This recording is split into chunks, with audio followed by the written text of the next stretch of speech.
Mencionamos el positivismo, esa corriente filosófica que aparece con Augusto Comte. En la primera mitad del siglo XIX, tenemos que tener en cuenta ese siglo XIX, cómo comienza, arrastrando lo que venía de la Revolución Francesa. Entonces es la época ahora de la Restauración, después de esa tormenta revolucionaria, que hizo muchísimo daño y que nunca va a ser, yo creo, suficientemente estudiada y criticada para ver el daño que hizo.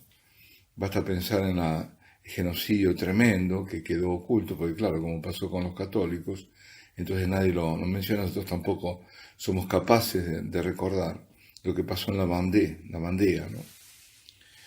Pues digo que ya están en la restauración, la segunda mitad de ese siglo, ya XIX también, es la época ya de la revolución industrial, con cambios enormes que no los tenemos en cuenta, pero pensemos, ¿no? De dónde se venía y cómo cambia totalmente el mundo.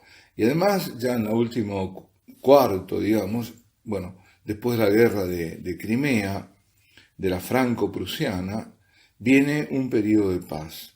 Y es un periodo de paz con esa revolución industrial, así llamada, porque realmente cambió tremendamente la vida, donde se expande la burguesía y donde también Europa se expande en colonias en África y en Asia. Y se va formando esa burguesía y ese industrialismo y ese capitalismo, digamos, industrial. Es la época, yo decía, bueno, de grandes cambios, porque es la época de la máquina a vapor, de la electricidad, del ferrocarril, donde antes, pensemos cómo era la vida, ¿no? Sin ferrocarril, cómo eran las comunicaciones, cómo era sin la máquina a vapor, ¿no es cierto? O cómo era sin electricidad vivir, ¿eh? La iluminación a gas en las ciudades nada más, y si no, a velas, ¿eh? Pues es un cambio notable. Entonces, y ahora, claro, no lo apreciamos, lo tenemos asimilado, todo es dado, ¿no? Pero bastaría que nos cortaran la electricidad por más de un día, como pasa, y todo empieza a colapsar, ¿no? Bueno, las cosas a veces se aprecian por defecto, ¿no? Cuando faltan. Y el cambio es tan grande que genera una corriente optimista, progresista, y ahí es como que el progreso, claro, se monta esta filosofía, un progreso indefinido. El hombre consigue con su técnica, con su tecnología, y ahora más es donde se piensa, grandes cosas. Puede todo, todo lo puede, todo lo va, en definitiva, a solucionar. Después eso pasó en los últimos tiempos, la vida in vitro, la vida in vitro, todo eso que parece el mago, ¿no? El juego ese del mago que al final cae en lo que ha creado, ¿no? Termina siendo víctima. Bueno, entonces el positivismo, Comte da al término positivo, o recuerda más bien, acepciones, cuatro creo que es. Por ejemplo, lo real en contraposición a lo quimérico, eso es positivo, o lo útil en confrontación del inútil, o la certeza en lugar de la indecisión, o lo preciso en lugar de lo vago, son cinco en realidad, o el positivo como opuesto a negativo, es decir, tiene una carga semántica, por eso ya decir lo positivo, ¿no? El altruismo, dice él, comienza, es todo un desplegarse y se basa como principio en el altruismo, en el amor, para seguir como fundamento tener el orden y como el progreso como fin.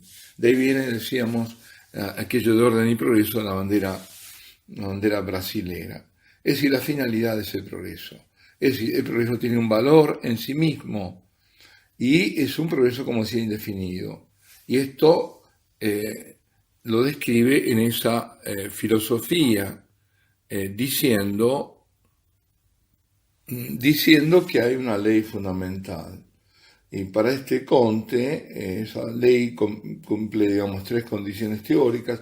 Es la ley del crecimiento de la humanidad, en el fondo, y que hay una primera etapa teológica, la llama o ficticia, ya le da una carga ahí, ya la parte teológica es la ficción, para él. Una segunda, que es la metafísica, que es una transición, que es abstracta, el pensamiento abstracto, o el conocimiento, y luego la científica, o positiva, que es la definitiva. Es decir, la mente humana va, por su naturaleza, dice, emplea en ese progreso esos tres métodos, que en el fondo son etapas, y que son radicalmente opuestos. Entonces dice, ese teológico, religioso, digamos, es la primera parte, cuando la mente, o cuando digamos, la naturaleza se la ve, o se busca la esencia de las cosas, y sobre todo busca el origen de las cosas y hacia dónde van. Es decir, un poco también de donde nosotros, en lo personal, de dónde venimos y a dónde vamos. Es decir, la causa inicial, la primera causa y la causa final, el origen y el propósito de todos los efectos, dice. Y que dice que ahí, claro, la comprensión que se tiene en esa etapa que él llama teológica es la acción inmediata de seres sobrenaturales. Bueno, esto no se aplica realmente al cristianismo y al catolicismo. La fe y la razón no están divorciadas. Esto en todo caso es el conocimiento mítico, es decir, los griegos que explican todo a través de mitos, y donde hay acción de dioses, de fuerzas sobrenaturales, de dioses sobre las cosas. Pero eso no es el pensamiento, no es la explicación ni el pensamiento nuestro. Pero él utiliza para decir, bueno, todo eso queda superado, y tenemos que ir al estado positivo. Es decir, incluso la parte metafísica, que es la parte de reemplazar, dice, las fuerzas sobrenaturales por conceptos o fuerzas abstractas, también eso tiene que ser superado para llegar al estado positivo, donde la mente abandona esa búsqueda de nociones absolutas, de origen, de destino del universo, y se aplica al estudio de las leyes, dice. Es decir, lo que dice al final es que los medios del conocimiento, que son los que valen y los que tienen utilidad, son el razonamiento y la observación, que es el empirismo un poco, ¿no? Es decir, la experiencia. A través de la experiencia se conoce. La experiencia, pero que usa la razón. Eso es lo que dice, ¿no? Bueno, y todo esto ¿para qué? Para dejar detrás a ese pensamiento ficticio, religioso. Despreciar, por supuesto, Dios. Dios tiene que ser apartado de la creencia de Dios, y pasa directamente de esa ficción a lo positivo, ¿no? Bien, a pesar de todo esto, este Comte, este buen señor, vio la necesidad de la religión. Entonces, ¿qué se le ocurre? Nada menos que hacer un catecismo de la religión positiva. Atención, ¿no? Y en vez de decir el nombre de... Así comienza, comienza en vez del nombre de Dios, claro, dice, en el nombre del pasado y del futuro, los servidores de la humanidad, él se considera uno de los servidores de la humanidad, ambos, dice, filosóficos y prácticos, se presentan, atención, para reclamar como su derecho la dirección general de este mundo. Tomá, nada menos, Es decir, nosotros somos los iluminados, los que llevamos la verdad, y nosotros tenemos que dirigir este mundo. Y entonces, este mundo, dirigirlo en todos los aspectos, moral, intelectual, material. Y dice, consecuentemente, se excluye, una vez por todas, lo dice en la declaración, de la supremacía política de todos los distintos servidores de Dios, eso fuera, sean católicos, sean protestantes, sean deístas, aquellos que creen en un Dios ahí muy genérico, ¿no? Por ser, al mismo tiempo, dice, atrasadas esas posturas y una causa de perturbación. Suena, Siempre culpar como que la religión es la causa de perturbación. Y encima, si uno dijera, bueno, el Islam, pero el cristianismo, bueno. Como no puede haber, por otro lado, una religión sin culto y un culto sin Dios, entonces, ¿qué hace Comte? Tuvo la necesidad de crear una divinidad. ¿Y cuál es la divinidad? A ver si se imaginan cuál. La divinidad es nada menos que la humanidad, ¿no? Como no puede haber nada mayor que el hombre, ningún objeto del culto mayor, entonces, que la humanidad. Es decir, que el conjunto de hombres que va más allá de ese conjunto de hombres. Y dice en su catecismo, ahora podemos condensar la totalidad de nuestras concepciones positivas en una sola idea de un inmenso y eterno ser, la humanidad, destinada por leyes sociológicas, recordemos que es el fundador también de la sociología, a un constante desarrollo bajo la influencia preponderante de necesidades biológicas y cosmológicas. Que lo entienda el que pueda. Bueno, este es el gran ser en quien todos, dice, individuos o sociedades, dependen como primer motor de sus existencias. A ver, ¿qué es esto del primer motor? El primer motor es un concepto metafísico y que lo toma la escolástica, en el cual Dios es el primer motor, es decir, es aquel que todo lo mueve, pero que no es movido por nada. Pues ahora no, es la humanidad la que todo lo mueve. Y que se vuelve, dice, el centro de sus afecciones, es decir, todo el amor a la humanidad. Este ser sugiere de inmediato la sagrada fórmula del positivismo, que decíamos antes, amor como un principio, orden como nuestra base, dice, y progreso como nuestro fin. Entonces ahí tenemos la humanidad. Y dice otra cosa, habla que tal ser supremo, la humanidad, está más al alcance de nuestros sentimientos, es idéntico en nuestra naturaleza, pero que supera a todos. Y debe ser definida la humanidad, y aquí atención de nuevo, como la totalidad de seres humanos pasados, presentes y futuros. Pero atención, totalidad no significa todos. Aquí, ¿quiénes son esa totalidad? Son solo aquellos capaces de asimilar en virtud de su cooperación a esta humanidad y perseguir el bien común. Es decir, los que están conmigo son humanidad, los demás no son humanidad.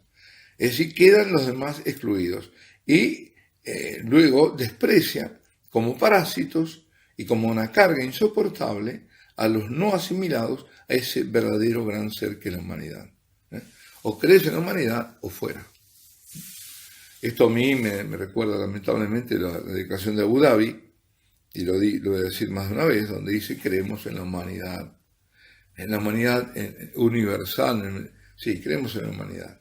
Bueno, yo no creo en la humanidad, yo creo en Dios, nosotros creemos en Dios, no en la humanidad. Bueno, así que se ve que el panteísmo, si recordamos lo que habíamos dicho del panteísmo, igual que el positivismo, desembocan lo mismo en la deificación del hombre, en hacer al hombre Dios.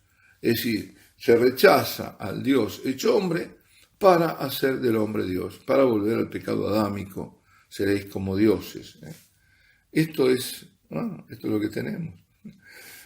Alabado sea Jesucristo, sea por siempre bendito y alabado. Hemos visto entonces a dónde llegó el positivismo. Bueno, resumiendo, ha sido predicho que antes de la manifestación del último antagonista de Dios y de su Hijo encarnado, y esto ya lo sabemos, nombrado como el impío, o el hombre de iniquidad, o el hombre de perdición, el hijo de perdición, o sea el anticristo, antes de la manifestación de ese último antagonista, que es el anticristo, deberá haber una revuelta y un alejamiento. Un alejamiento contra de Dios, ¿no? Y vimos que la autoridad hacia la que va dirigida la revuelta es la de la Iglesia de Dios, y sobre todo después la de su cabeza, la del vicario de Dios. Es decir, toda una revuelta, que esa revuelta es la apostasía, y que será esa revuelta tendrá, como decíamos, tres notas, que es la apostasía en sí, es el cisma, es decir, dentro de la apostasía, mejor dicho, es el cisma, es la herejía y es la negación de la encarnación. Es decir, el rechazo de Dios, de Jesús como Dios. Si Dios nos encarnó, ya se está peregrinando, ¿no? Es un gran hombre, un gran profeta, casi no se lo menciona. Estoy hablando de los altos niveles, y dentro de la iglesia. Vemos que también este movimiento anticristiano o anticrístico, habría que llamarlo, estaba ya operando en tiempo de los apóstoles, lo hemos visto eso. Y que desde entonces ha tomado distintas formas y en varios momentos también se ha manifestado con distintos desarrollos, incluso a veces desarrollos aparentemente contradictorios.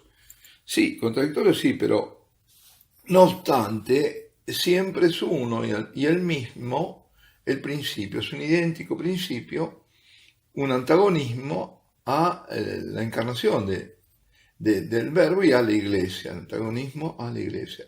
Que es evidente que este movimiento, además, y esto ya lo estaba viendo este cardenal inglés, cardenal Manning, digo que este movimiento ya en su época había acumulado resultados, bueno, de edad en edad, pero ya en ese momento estaba maduro, más maduro, y poseía una mayor estatura, mayor poder, mayor antagonismo hacia la iglesia, hacia la fe, que nunca antes la había tenido.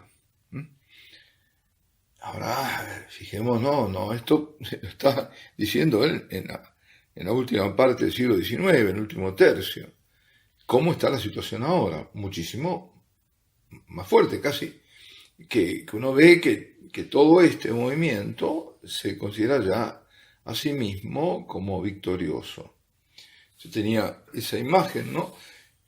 Se cierra el círculo, la serpiente se muerde la cola. Es decir, llega el momento en que está todo bajo su dominio, su hegemonía de este movimiento anticristiano y anticatólico sobre todo. Y decía el cardenal Manning, bajo las formas, por ejemplo, de protestantismo, de civilización, de secularismo, nosotros hoy diríamos laicismo, estamos justamente en esto lo que estaba pasando en el siglo XIX, bueno, mucho más ahora, y decía el cardenal, organizó un vasto poder anticatólico en el norte, en el oeste y en el este de Europa. Hoy es toda Europa, lamentablemente. Y dice, en rigor, se trata de la división entre cristiano y anticristiano. Y lo que el cardenal Manning notaba, y para eso era toda esta exposición que él había hecho, es que la mayoría, en las multitudes, eran arrastradas sin saber a dónde las llevaban. Porque estas multitudes son incapaces de discernir. Es decir, todo lo que toman lo toman acríticamente, es decir, acríticamente sin crítica alguna. Lo absorben, lo incorporan y ese arrastre a veces es contra las mejores y más profundas convicciones de muchos. Pero al final todos son arrastrados. Ahora, la pregunta que nos hacemos, ¿no es eso, hoy no ocurre esto con mayor dramatismo? Es decir, a pesar de que muchos están en contra, se ven arrastrados y no saben cómo poner resistencia. Y me remito a los hechos, a los padres, por ejemplo, que hasta se les está quitando la patria potestad. Había que ver ahí en los países nórdicos, los países escandinavos, pero ya está pasando en otros lados, en latitudes mucho más próximas. Se les quita a los niños, se los pervierte, se les da a ellos el poder, primero se los pervierte y luego incitándolos, induciéndolos a cambiar, por ejemplo, de sexo, ¿no? Y entonces los chicos van y ya no pueden decir nada a los padres. Y ya intervienen los estados. Esto es increíble, pero esto está ocurriendo. ¿Y cuál es la oposición? Es decir, ellos están muy organizados y, aunque contra la convicción de muchos, que no están de acuerdo, pero que se sienten atropellados y están agobiados porque no hay nadie que defienda. Esa educación, entre comillas, impuesta, por ejemplo, la educación sexual por el Estado. Lo estamos viendo en todos lados. Entonces, eso ocurría antes, pero ahora ocurre con mayor dramatismo. Y advertía el cardenal inglés que en la formación de la opinión pública de Europa, en su tiempo, contra la Santa Sede, contra el Papa, había que discernir el instinto anticristiano, es decir, dónde estaba ese instinto anticristiano en esa lucha, ¿no? Como vemos, es un largo proceso que pasó a través de ataques a los papas santos, como León XIII, como Pío IX, como San Pío X, y que se extendió incluso últimamente a Pío XII. Increíble, pero fue así. Es decir, hay una leyenda negra en torno a este Papa Santo, por eso no se permite. La Iglesia mismo, que uno no entiende cómo la Iglesia cede a estas presiones. Eso nos hace dar cuenta cuán fuertes son. Y no hablo de la Iglesia ahora mismo, por ejemplo, en la época de Juan Pablo II, de Benedicto XVI, que paralizaron la beatificación de Pío XII porque hay toda una prensa negra, toda una leyenda negra en contra de este Papa, en la cual está la jerarquía judía, no hay ninguna duda, que ellos lo impulsan, porque lo acusan de no haber defendido a los judíos. Y ahora digo, ¿y qué hicieron la jerarquía en ese momento? ¿Cómo lo defendieron? Es decir, porque dice que cayó. Pero es que no podía hablar, esto es evidente, porque cuando había hablado Pío XI, fue ese motivo para que los nazis arrasaran con todos, y sobre todo con judíos que estaban, bueno, lo que pasó con Edith Stein, ¿no?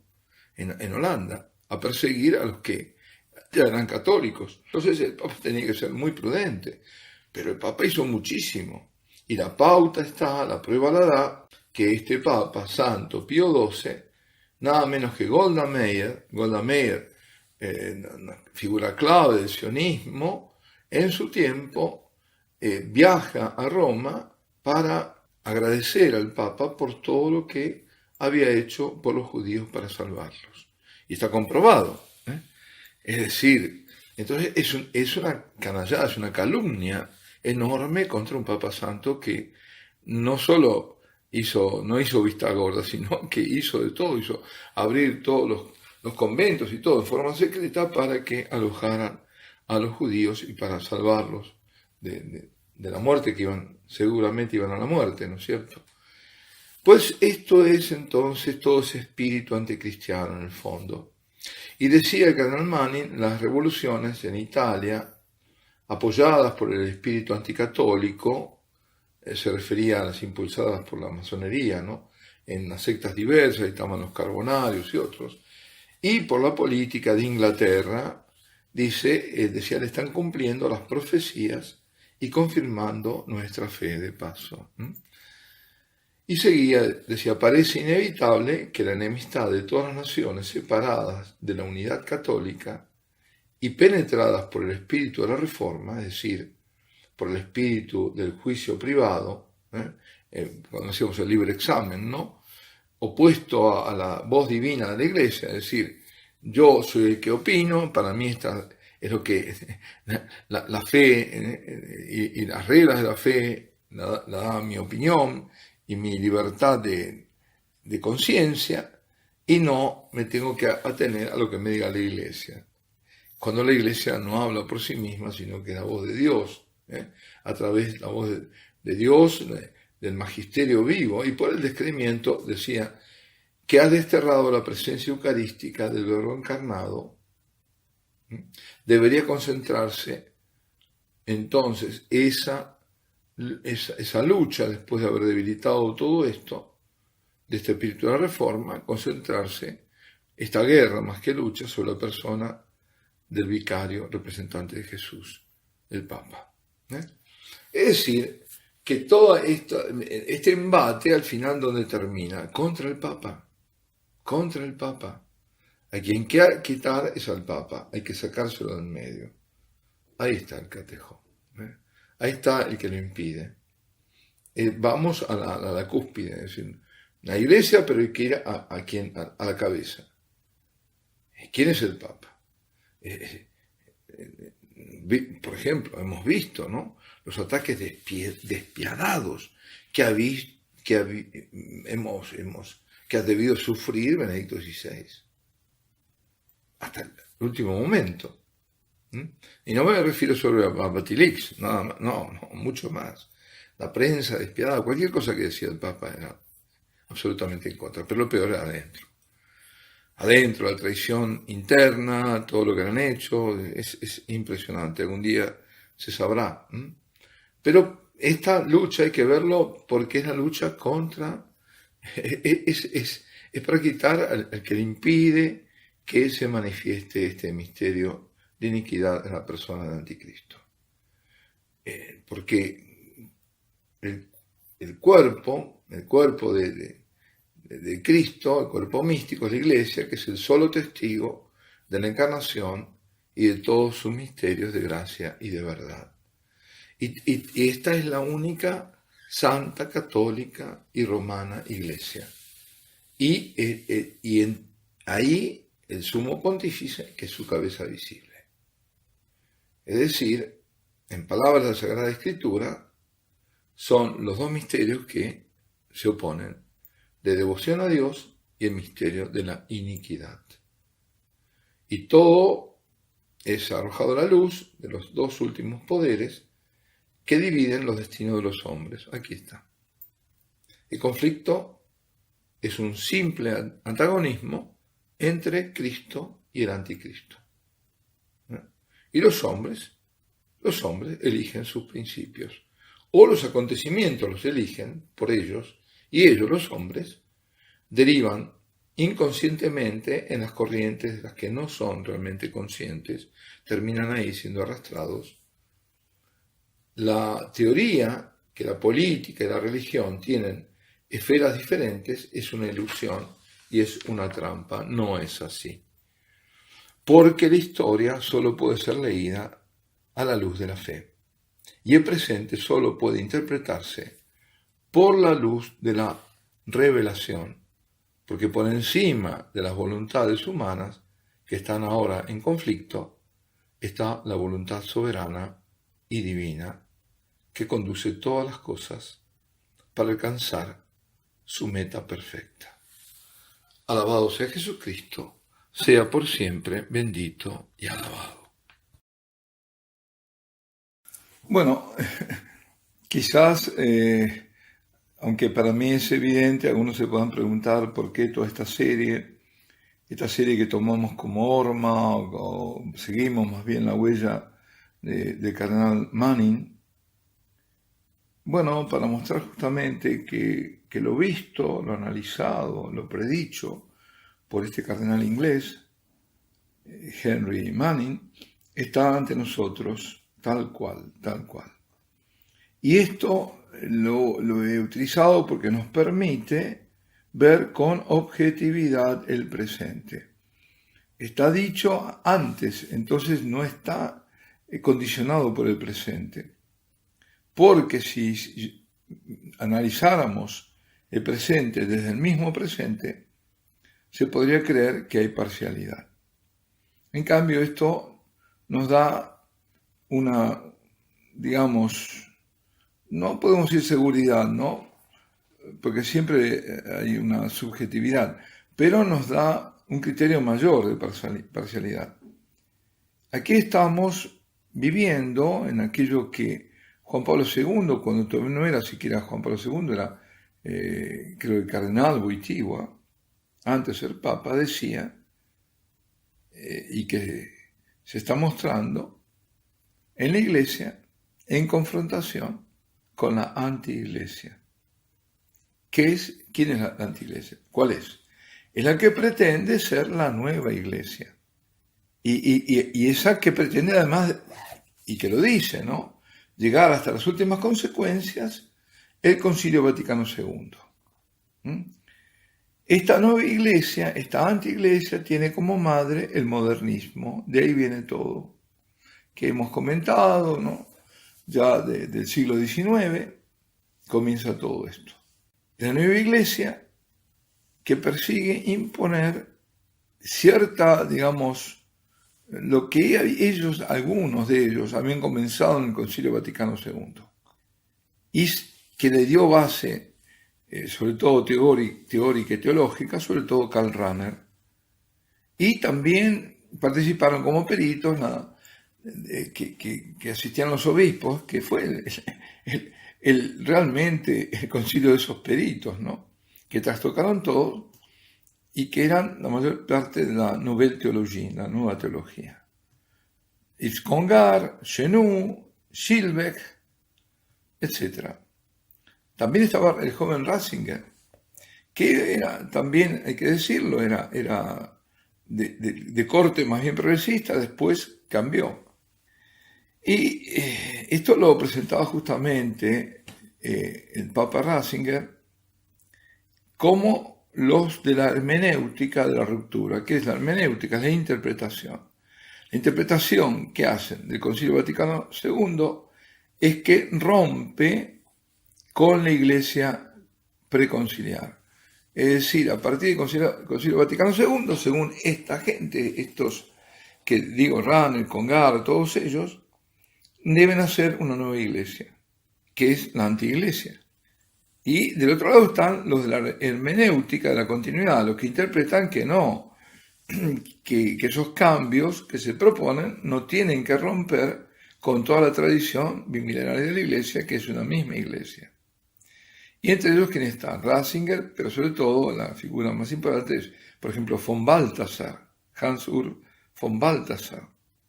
Y estas dos corrientes fundan dos revistas.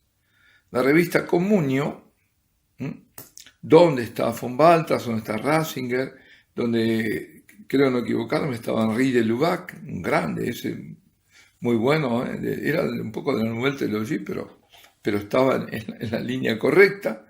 Y los otros que fundan la revista Concilium, creo que Concilium es anterior, que ahí estuvieron Hans King, el famoso, Boff estuvo.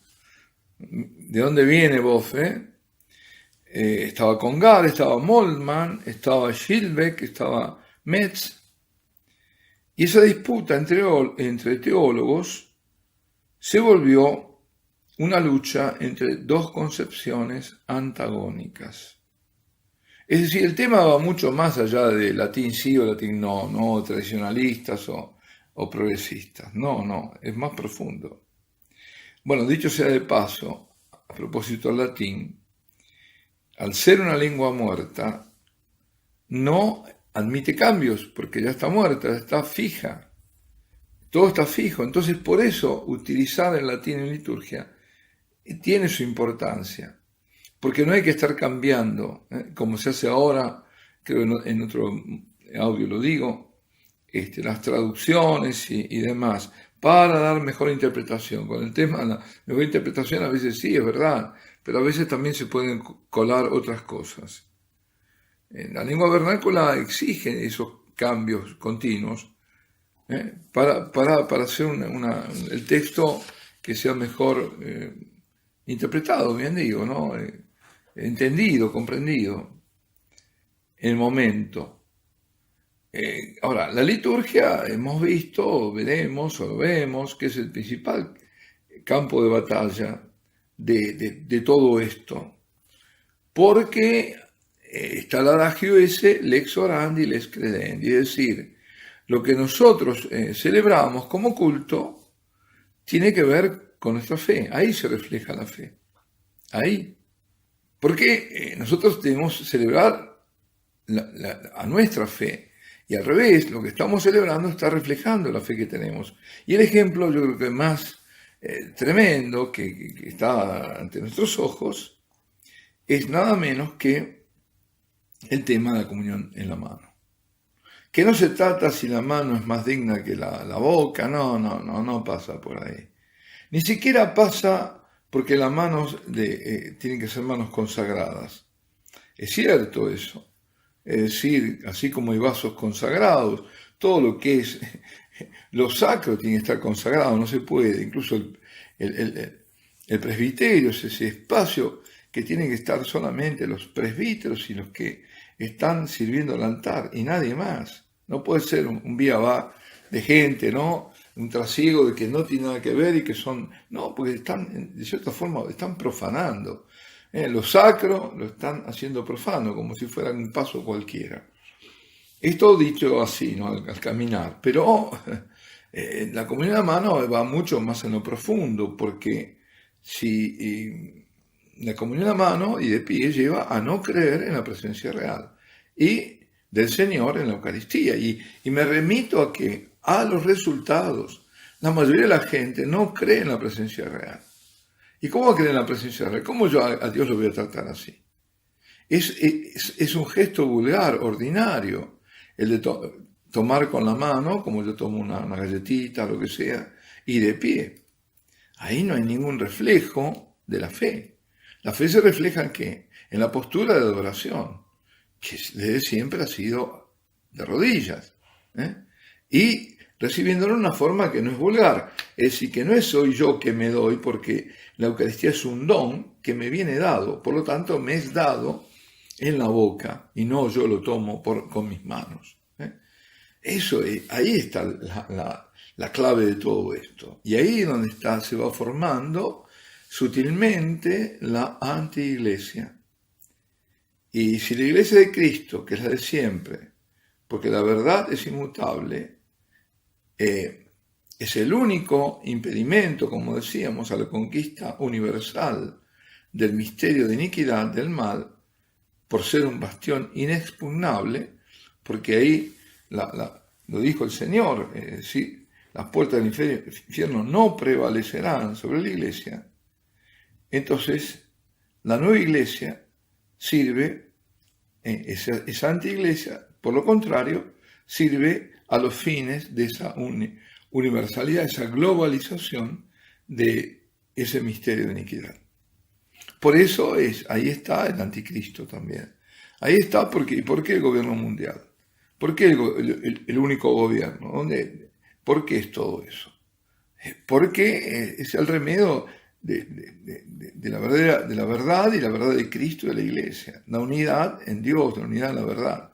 Y los otros que tienen la unidad en el mal y en la mentira, en el engaño, en la falsedad, en la impostura de la verdad, lo que dice el catecismo, ¿no? Número 675, la impostura de la verdad. Entonces, el ataque es a la iglesia, el ataque es a la cabeza, al vicario de Cristo, que sostiene a la iglesia verdadera de siempre, y por lo tanto, el proyecto del anticristo es necesario, definitivo, de ir a atacar ahí, a esa cabeza. Bueno, aquí terminamos. Alabado sea Jesucristo, sea por siempre bendito y alabado.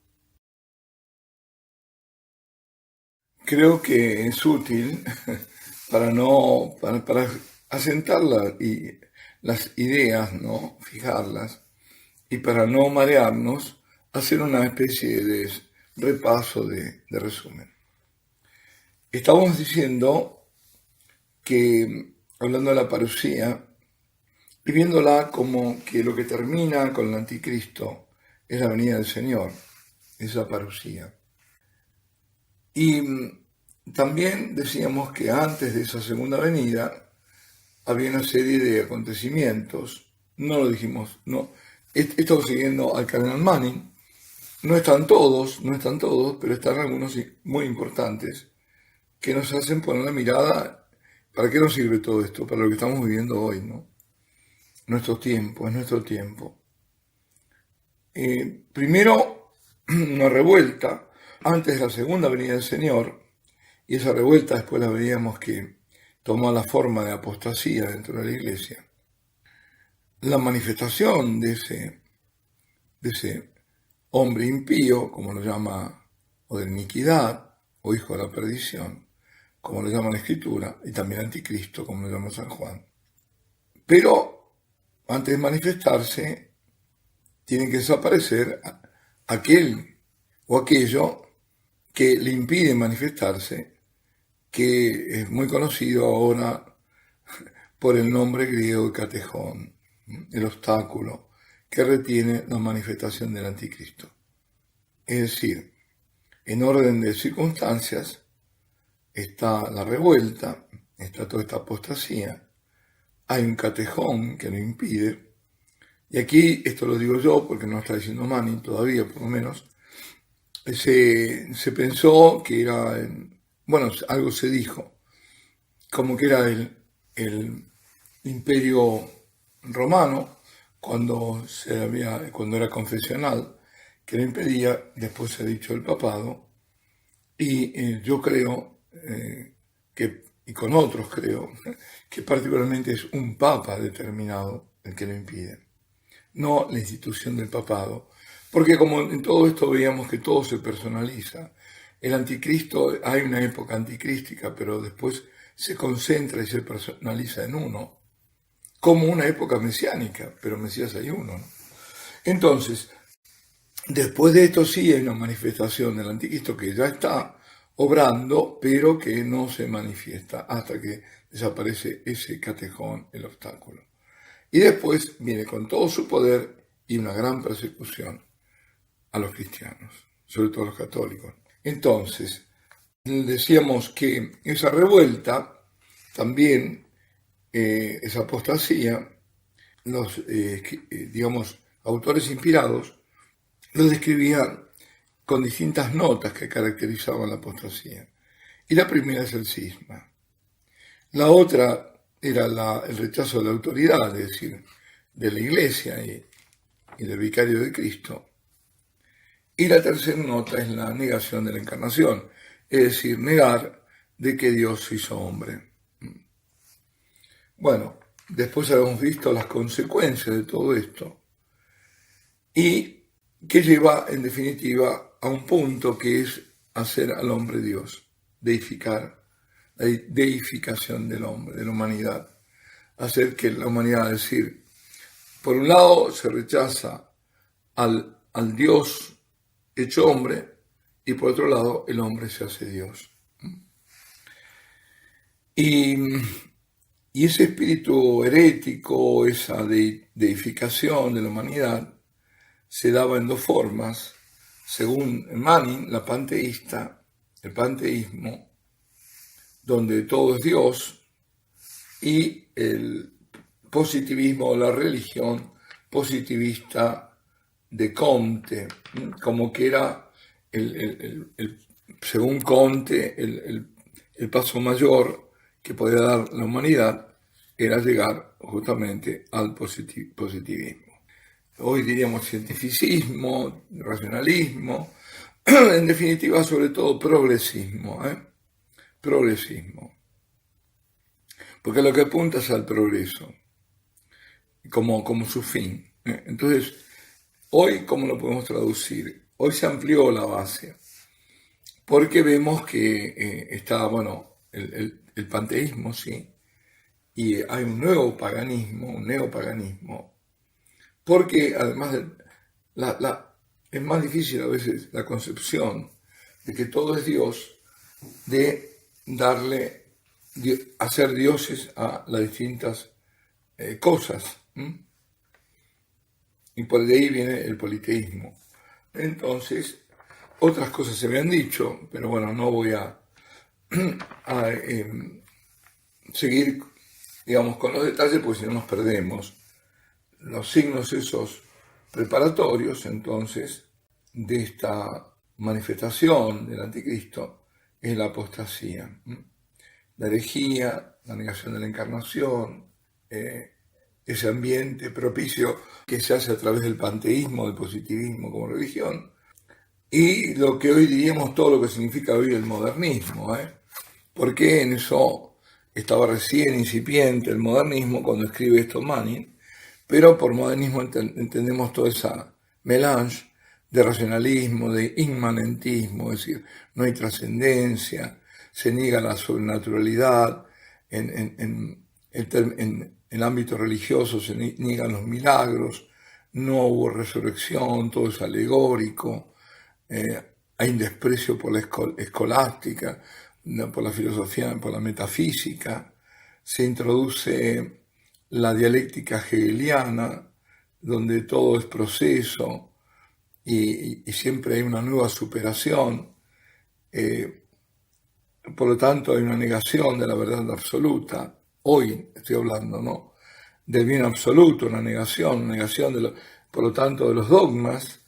Todo evoluciona y ahí entonces llegamos al indiferentismo religioso. Todas las religiones valen lo mismo. Un mundo totalmente no pagano, que es lo que estamos viendo ahora. Y lo vemos como se lo quiere, dentro del ámbito de la propia Iglesia, también imponer todo ese relativismo moral, relativismo religioso.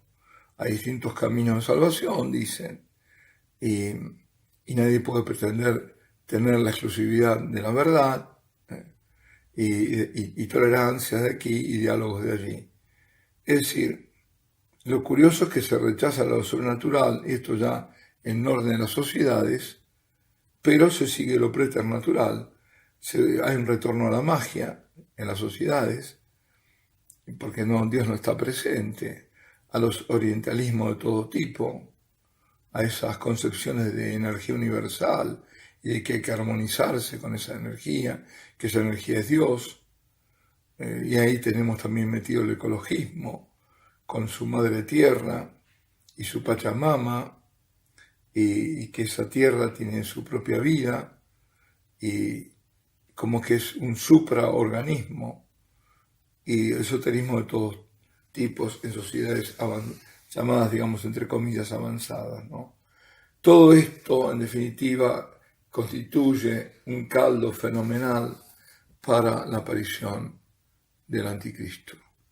Dios ha sido expelido, quitado, echado, ¿no? Y como decía antes, no al hombre Dios, es decir, a Jesucristo, Dios que se encarna, sino ahora Dios es el hombre, es la deificación de la humanidad. Creemos, además, se dice, como fue dicho en Abu Dhabi, en la fraternidad universal.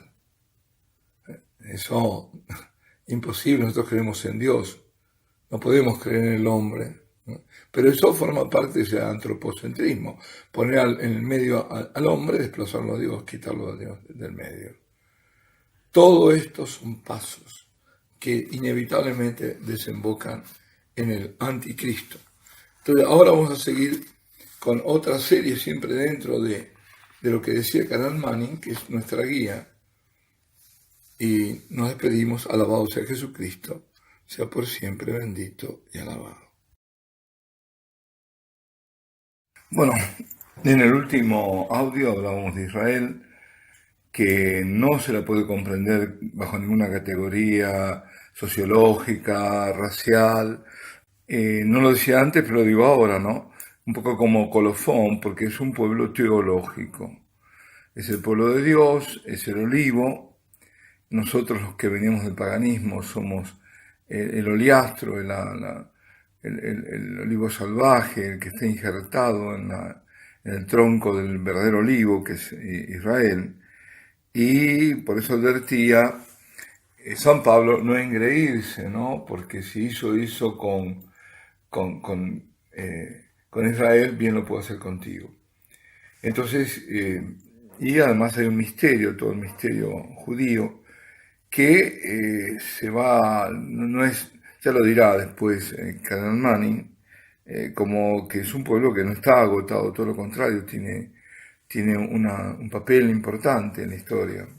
Lo ha tenido en la historia de la salvación y lo seguirá teniendo. Entonces, veremos cómo, para bien y para mal, para bien y para mal. Porque, bueno, es este misterio que también se inserta en otro gran misterio, que es la libertad del hombre, ¿no? del hombre que Dios ha hecho su criatura que pueda negarla. Bueno, y eso va para todos. Entonces, vemos que decíamos que antes de la manifestación del Señor, de la segunda venida, de la parucía, tiene que manifestarse el anticristo. Pero que ese anticristo no sería un simple rival de Cristo, sino su sustituto, el que viene a suplantarlo, viene a suplantar al verdadero Mesías. Y esto se vuelve muy probable en referencia a los judíos, porque los judíos vieron al Mesías como un libertador o un liberador temporal, es decir, en el orden del tiempo, en el orden del mundo, el restaurador de su poder temporal, o sea, un príncipe militar, un príncipe político, y por eso no lo reconocieron. También es obvio que para engañar, ese Mesías va a negar la encarnación. Es decir, negar la encarnación significa negar todo, ¿no? La iglesia, todo, y rechazar para sí, y reclamar, quiero decir, para sí, un carácter sobrenatural. Será en su persona una completa negación de toda la fe cristiana y de la iglesia, porque diciendo él que es el verdadero Mesías, Cristo y los cristianos deben ser falsos. A nosotros se nos vuelve difícil concebir cómo tal personaje pueda ser recibido como Mesías. Pero el Señor nos previno para estos últimos tiempos, cuando dijo, aparecerán falsos cristos y falsos profetas para engañar, si fuera posible, hasta los elegidos. Es decir, no serán engañados los elegidos, pero los que perdieron la fe en la encarnación, ¿quiénes son estos? Los humanitaristas, los que creen en el humanitarismo, la fraternidad universal, ahí está la masonería, por supuesto, metida, la filantropía, el hombre en el centro, los racionalistas, los panteístas también. Estos pueden ser muy bien engañados por cualquier persona de gran poder político, de mucho éxito, que restaure, por ejemplo, él especulaba, Manning, a los judíos su propia tierra, ya la tienen, y también a Jerusalén, que también lo tienen en cierta medida, no totalmente, pero podría, por ejemplo, restaurar el templo de Jerusalén, que es lo que se busca. En fin, hay diversas posibilidades, ¿no? Pero de engaño, evidentemente. Y por otro lado, sí que aparezca un poco como a la descendencia de los patriarcas, qué sé yo. Pero por otro lado, hay que decir que no es imposible y que hay razones para pensar que más bien que sí es. Porque, por ejemplo, ya en esa época el estado de Siria, decía él, y que fue así, ¿no? Y la ola de diplomacia europea, que continuamente se mueve hacia el este, hace que ese acontecimiento sea, decía, razonablemente probable. Y así lo fue. Pero fue después de la Segunda Guerra Mundial. Pero fue. Así que vemos también cómo esa agudeza en la visión de este cardenal, por eso digo, estamos analizando el presente desde un pasado no remoto y nos quita incluso toda la posible parcialidad que tiene cuando uno analiza el presente desde el mismo presente. Pero, digamos, las profecías le asignan al anticristo un carácter más preternatural. San Pablo dice en la segunda carta a los tesalonicenses, en el capítulo 2, en los versículos 9 al 10, la venida del impío tendrá lugar por obra de Satanás, con poder, con señales y falsos prodigios, y con todo tipo de maldad, para los que se pierden, contra aquellos que no aceptaron el amor de la verdad que los habría salvado. Advierte el cardenal Manning un cambio en su tiempo, porque dice, 50 años atrás, es decir, estamos hablando de los inicios del siglo XIX, quien rechazaba el cristianismo se reía de los que creían en supersticiones, pero ahora, decía él, en su tiempo, Europa y América están inundadas de espiritismo, lleno de mediums. Se cree en la clarividencia. Bueno, ahora con más razón todavía, estamos en toda la nueva era y todo eso. En experiencias espiritistas, comunicación con espíritus a los que se evoca, viajes astrales. Está también después cuando aparece toda la teosofía, ¿no? El campo, digamos, todo eso, ¿no? Así que ahora se cree y sigue, por ejemplo, esto lo digo yo, a gurús, yoga, la revelación del estado de la muerte, coloquios con difuntos, y eso practicando, no solo creído a diario. Nosotros no dudamos la existencia de la brujería, claro que existe, ahora la vemos más, del ocultismo, de ese reino de las tinieblas, satánico. Y estamos abarcados por un orden que no es natural. Es decir, por un lado tenemos el orden divino, ¿no? En esta realidad nuestra, ahí se inserta, está lo sobrenatural, pero también está lo diabólico. Y no hay que asombrarse que quien rechaza el orden sobrenatural divino acepte y crea en lo diabólico. Lo vemos. Por eso ahora, decía él, y ahora mucho más, digo yo, con toda el New Age, está el ambiente de engaño preparado, del cual escribe San Pablo. La época está madura para el engaño. No se creen los milagros de los santos, pero se traga hasta el fondo el fenómeno de falsas espiritualidades. Vemos, por ejemplo, para el centro de yoga, y se habla de yoga cristiano. ¿Cómo puede haber yoga cristiano? Los hinduistas se ríen de eso. No hay yoga sin hinduismo, ni hinduismo sin yoga. Forma parte. Entonces no existe, es una contradicción en los términos. No hay tal cosa, ni la puede haber. Pero ahí está, en parroquias, y no solo parroquias, yo lo he visto, en conventos. En conventos, el centro de yoga. Pues bien, por ejemplo, especulaba el cardenal Manning ver el exitoso medium que podría pasar con esas dotes preternaturales como el Mesías prometido, con señales, con falsos prodigios. San Pablo habla también de hombre de pecado, ¿no es cierto? Ya lo dijimos, no lo menciona como anticristo, el hijo de perdición, que se opone y que se pone por encima de todo lo que es Dios o de su culto, de modo que se sienta en el templo de Dios. Es decir, lo que pretende, en el fondo, es Satanás que pretende la adoración para él, ¿no? Y se va a mostrar como si fuera Dios. Es decir, en el lugar de Dios se pone. Es aquello, ¿no? El Señor dice, habéis oído que se os ha dicho, ¿no? Mas yo os digo, cuando muestra que la ley que él viene a traer no le quita ni una coma, ni un tilde a la ley, pero es mucho más exigente su ley.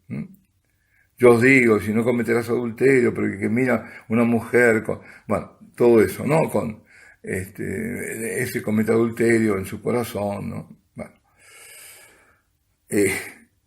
Este otro va a decir, os ha sido dicho, ¿no? Jesús ha dicho, mas yo os digo, y a dar vuelta a toda la cosa, ¿no?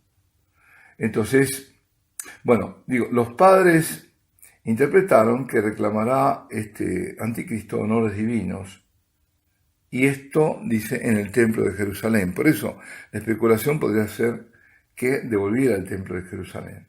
Y esto lo dice en San Ireneo, Lactancio. El Lactancio dice que se mostrará como Dios o que se llamará a sí mismo Dios. Y también parecido dice San Ambrosio, San Jerónimo, San Juan Crisóstomo, Teodoreto también, San Anselmo, bueno, y otros muchos. Al comienzo, entonces, este personaje a muchos judíos los va a persuadir que es el Mesías enviado por Dios. Y simulará creer que la ley de Moisés es verdad y que debe ser observada. Lo hará simulando. ¿Para qué? Para obtener poder. Pero luego la rechazará la ley, negará al Dios verdadero. Todo esto, no lo digo yo, tampoco lo dice Mani, lo conjetura Suárez. Cuán grande será su perfidia no lo sabemos, pero probablemente sea un ateo que crea solo en él, ¿no? Que niegue todo, es decir, y que niegue incluso el castigo en la otra vida, ¿eh? No hay infierno, no hay premio, no hay castigo, no hay nada, y venerará solo al ser preternatural de quien obtuvo su poder supremo y de quien heredó sus artes de engaño. Es decir, todo esto lo dice siempre Suárez, es decir, Satanás, claro. Bueno, aquí nos detenemos. Alabado sea Jesucristo, sea por siempre bendito y alabado.